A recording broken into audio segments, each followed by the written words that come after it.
दोस्तों, सबको सुखी रखना बेशक हमारे हाथ में नहीं है, पर किसी को दुखी ना करना यह जरूर हमारे हाथ में है। कहते हैं कि भगवान सबका भाग्य लिखते हैं। यदि ऐसा होता तो परमात्मा हम सभी का भाग्य बहुत ही सुंदर लिखते। दुनिया में कोई भी दुखी नहीं रहता, पर ऐसा नहीं है। वास्तव में ईश्वर ने हम सबको कर्म रूपी एक ऐसी कलम दी है जिसके द्वारा हम जैसा चाहें अपना भाग्य लिख सकते हैं। दोस्तों, आज के इस वीडियो में आप ऐसी एक सीख लेकर जाएंगे जिसे आप जीवन भर उपयोग कर सकते हैं। अगर आप हमारे चैनल पर नए हैं तो चैनल को सब्सक्राइब कीजिए और इस वीडियो को अंत तक देखिए। एक गांव में एक आदमी रहता था जो बहुत बूढ़ा हो चुका था, जिसकी वजह से उसे कम दिखाई देता था और वह बहुत कमजोर हो गया था। इसलिए अपनी बची खुची जिंदगी अपने बेटे के साथ बिताने के लिए शहर में रह रहे उसके बेटे के घर जाना चाहता था। और एक दिन वो वहां चला गया। बेटा शहर में एक छोटे से मकान में रहता था। मकान तो उसका छोटा था, लेकिन उसके अंदर जो चीजें थी वह बहुत महंगी थी। उस मकान में उसका बेटा और उसकी पत्नी और उसका एक 7 साल का बेटा रहता था। बूढ़े पिता के आने से उनके घर का एक सदस्य और बढ़ गया। यह पूरा परिवार रोज सुबह शाम डाइनिंग टेबल पर साथ में खाना खाया करता। बूढ़ा पिता अपनी कमजोर आंखों के चलते हमेशा खाने की चीजें इधर उधर गिराता रहता और कई बार कांच के बर्तन भी उसके हाथ से टूट जाया करते। कुछ दिनों तक तो बहू और बेटे ने सब सहन किया, लेकिन धीरे धीरे उनके सब्र का बांध टूटने लगा। कुछ दिन के पश्चात वे दोनों बूढ़े पिता की ऐसी हरकतों से चिढ़ने लगे। एक दिन बेटे ने कहा कि ऐसे कब तक चलेगा, हमें कुछ करना पड़ेगा। उसकी पत्नी भी इस बात से सहमत हो गई। अगले दिन बेटा कहीं से एक पुराना मेज लेकर आया और घर के एक कोने में उसे लगा दिया और अपने पिताजी से कहा, आप आज से यहीं पर बैठकर खाना खाएंगे। उन्होंने एक कांसे का बर्तन भी बनवाया जिसमें वे अपने बूढ़े पिता को खाना देने लगे। अपने कांच के बर्तनों को बचाने के लिए अपने बाप को कांसे का बर्तन देने में उन्हें जरा भी शर्म नहीं आई। जब खाने का समय होता तो बूढ़ा बाप एक कोने में अकेले बैठकर उदास मन से खाना खाता और बाकी का परिवार डाइनिंग टेबल पर बैठकर खाना खाया करता।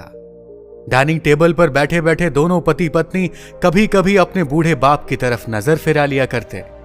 बूढ़े बाप की आंखों में उन्हें आंसू भी नजर आते, मगर उन पर उन्हें जरा भी दया ना आती, जैसे कोई असर ही नहीं होता था। वे लोग किसी निर्लज्ज की तरह बिना किसी हिचकिचाहट के खुशी खुशी अपना भोजन समाप्त करते थे। बूढ़े का पोता भी यह नजारा हमेशा देखा करता और वह अपने मन में ही खोया रहता।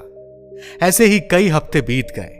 बूढ़ा बाप कांसे के बर्तन में एक कोने में बैठकर भोजन करता और बाकी का परिवार आराम से डाइनिंग टेबल पर बैठकर मजे से खाना खाता। बूढ़ा बाप न चाहते हुए भी एक कोने में बैठकर कांसे के बर्तन में खाना खाता। रात को सोते समय वो सोचता कि उसका बेटा अपने बाप के साथ ऐसा क्यों कर रहा है, आखिर वह ऐसा कैसे कर सकता है। लेकिन वो लाचार था, उसकी आंखें कमजोर थीं, वो कोई काम नहीं कर सकता था। जैसे भी करके उसको 2 वक्त का भोजन चाहिए था ताकि वो जिंदा रह सके। इसीलिए वो अपने बेटे से इसके बारे में कोई बात नहीं करता था। एक दिन जब पति पत्नी डाइनिंग टेबल पर बैठकर खाना खा रहे थे, तब उनका बच्चा जमीन पर बैठकर कुछ कर रहा था। उन दोनों ने बच्चे के हाथ में कांसे का एक टुकड़ा देखा, लेकिन उन्हें कुछ समझ में नहीं आया। उन्होंने सोचा, बच्चा कांसे के एक टुकड़े के साथ क्या कर रहा है।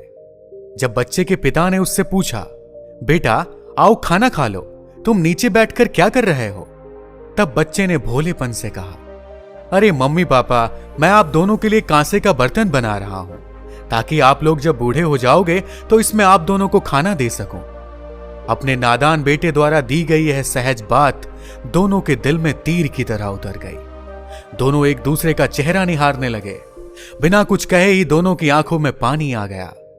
बेटे को अपने आप पर बहुत शर्मिंदगी महसूस हुई। उसको अपने कर्मों पर बहुत पश्चाताप हुआ। उसे अपने पिता के साथ किए गए बर्ताव को लेकर खुद से घृणा होने लगी। उन्हें अपने भविष्य की किताब अपने सामने खुलती हुई नजर आ रही थी।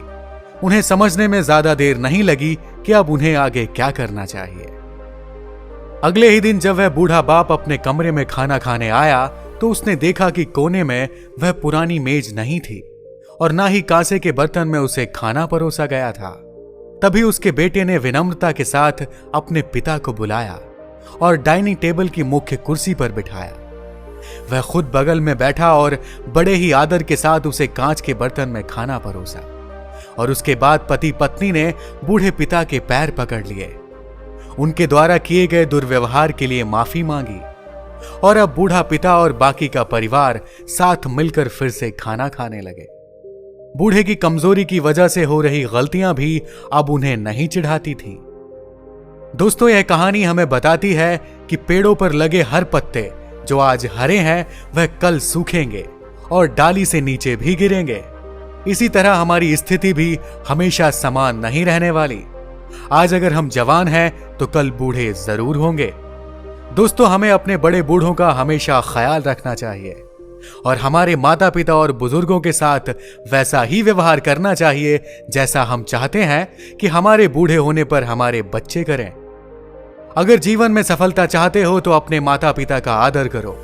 माता पिता ने हमारे पालन पोषण के लिए कितने कष्ट सहे हैं। भूल कर भी कभी अपने माता पिता का तिरस्कार मत करना। वो तुम्हारे लिए आदरणीय है।